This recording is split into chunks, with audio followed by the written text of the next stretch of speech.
केविलवाल्या बाळाचे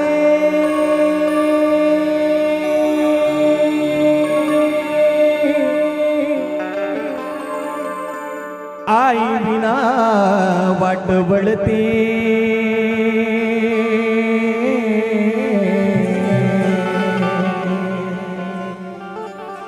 ज्याला आई नसते त्यालाच आईची किंमत कळते, त्यालाच आईची किंमत कळते. त्या दोन मुलांचं संभाषण सुरू होतं की आमच्या आई वडिलांनी आमच्यासाठी काहीच केलं नाही, त्याच्यासाठी हे गीत आहे. दादा, आई म्हणजे काय होते, बाप म्हणजे काय होते, या गीताच्या माध्यमातून ठेवतो. तो मुलगा काय म्हणते आहे, ज्याची आई बालपणामध्ये गेलेली आहे, तो मुलगा काय म्हणतो आहे, अग चुकलं तुझं बाळ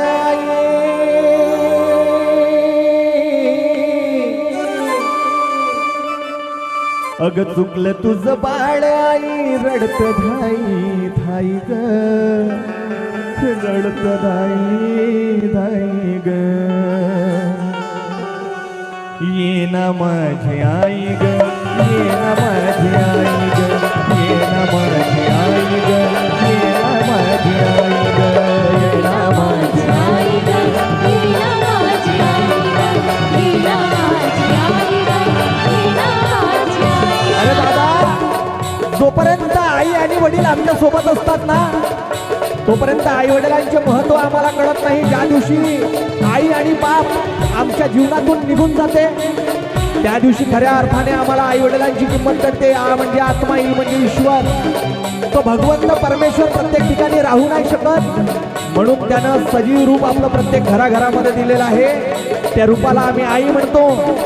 आणि तो बाप आहे, ज्या बापाची बनियान फाटली, ज्या बापाची चप्पल तुटली, परंतु त्या बापाने नवीन चप्पल घेतली नाही, नवीन कपडे घेतले नाही, दिवाळीला नवीन कपडे घेऊन देणारा बाप असतो.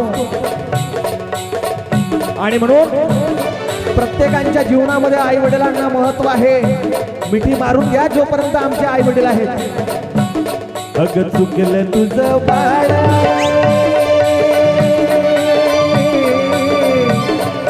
चुकलं तुझं बाळ आई, रडत धाई धाई ग, रडत धाई धाई ग, ये ना माझी आई ग, ये ना माझी आई ग, ये ना माझी आई ग, ये ना माझी आई ग, ये ना माझी आई ग, ये ना माझी आई ग, ये ना माझी आई ग, ये ना माझी आई ग.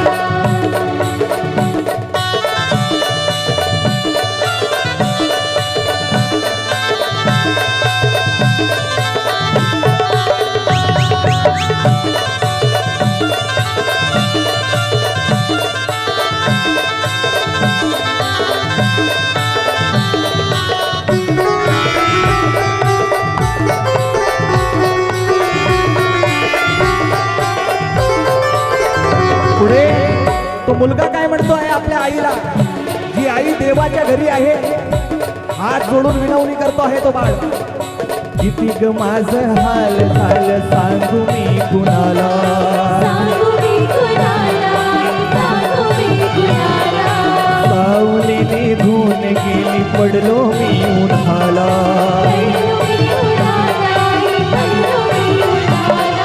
किती ग माझं हाल झालं सांगू मी कुणाला, सावली निघून गेली पडलो मी उन्हाला, वासराला सोडून कुठा,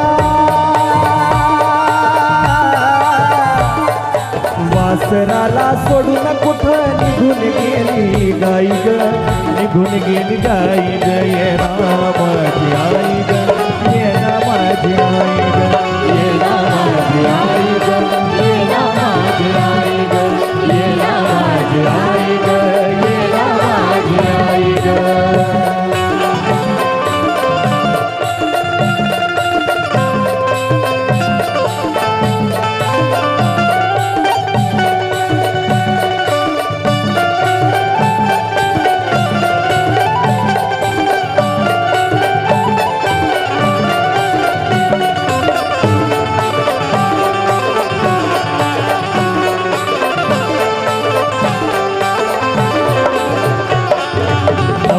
मासाचा गोळा तुग पोटी वागविला पोटी वागविला पोटी वागविला.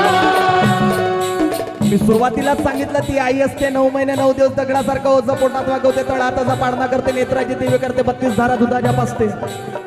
आई भाजीतलं मीठ हक्काचं पहिलं व्यासपीठ म्हणजे आई असते. आणि म्हणून 9 मासाचा गोळा तुग पोटी वागविला पोटी वागविला पोटी वागविला. हाताचा पाळणा नेत्रांचा दिवा केला नेत्राचा दिवा केला नेत्राचा दिवा केला. आई विन माया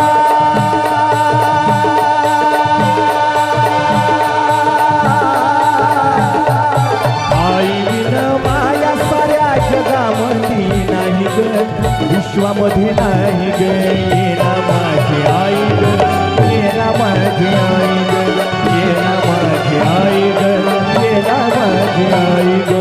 वीणा माझी आई ग वीणा माझी आई ग वीणा माझी आई ग वीणा माझी आई ग.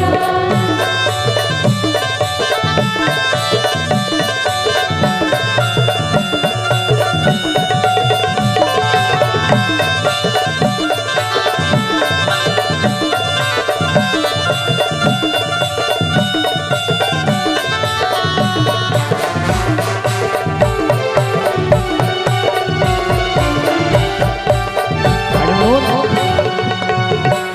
आता मी मूळ गीतावर आलो. काय घ्यायचं आहे आम्हाला या कार्यक्रमाच्या माध्यमातून? आज हिंदूंचे जेवढे काही सण होतात आमच्या समाजामध्ये एक विपरीतता निर्माण झालेली आहे. प्रत्येक ठिकाणी बाया नाचवण्याचे कार्य आता सध्या सुरू आहे. काही दिवसांवरती छत्रपती शिवाजी महाराजांची जयंती जन्मोत्सव येऊन ठेपलेला आहे. आमच्या तारखा तर बुक आहेत, परंतु मला अनेक फोन येतात. एक फोन तर असा आला होता की दादा छत्रपती शिवाजी महाराजांच्या जन्मोत्सवानिमित्त कार्यक्रम पाहिजे, परंतु तिथं 2 पोरी नाचल्या पाहिजे. काय अहो, कल्याणच्या सुभेदाराची सून जेव्हा राजांच्या समक्ष आली तेव्हा त्या आईला हात जोडून महाराजांनी विनवणी केली, आई तुम्हाला आणायला नको होतं. तेव्हा त्या कल्याणच्या सुभेदाराच्या सुनेने सांगितलं, महाराज आबाजी सोमदेवांनी मला या ठिकाणी आणलेलं आहे. तेव्हा छत्रपती शिवाजी महाराजांनी काय केलं तर त्या आईला, त्या बहिणीला, त्या मुलीला, परक्याच्या सुनेला साडी चोळी दिली आणि ज्या पद्धतीने एक भाऊ आपल्या बहिणीला मिरवतो त्या पद्धतीने तिची विदाई केली. आणि शेवटचे वाक्य ऐकण्यासारखे होते की अशीच मुची आई असती सुंदर रूपवती, आम्ही किती सुंदर झालो असतो वदले शिव छत्रपती.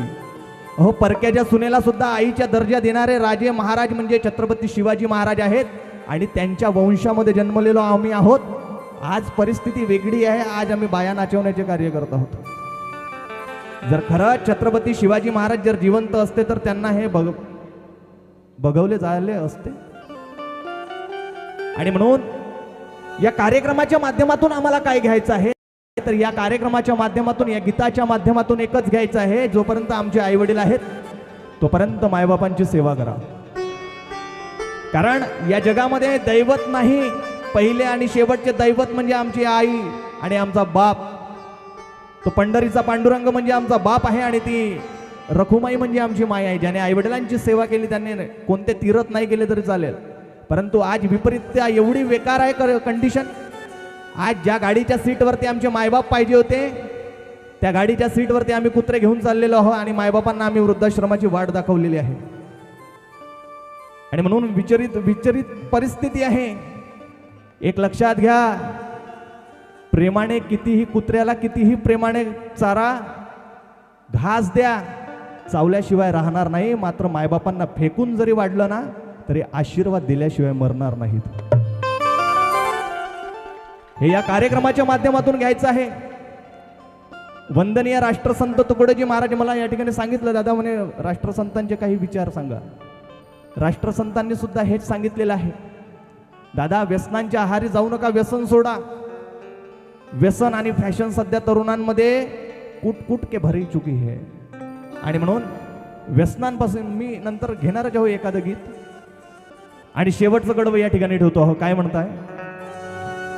अग एकदाच हे ग आई तुझ्या बाळासाठी, तुझ्या बाळासाठी आई तुझ्या बाळासाठी ए आई ग, आई ग, आई ग. एकदाच हे ग आई तुझ्या बाळासाठी, तुझ्या बाळासाठी आई तुझ्या बाळासाठी तरसून गेलो मी तुझं रूप पाहण्यासाठी. रूप पाहण्यासाठी आई रूप पाहण्यासाठी चंदन तो बाळा,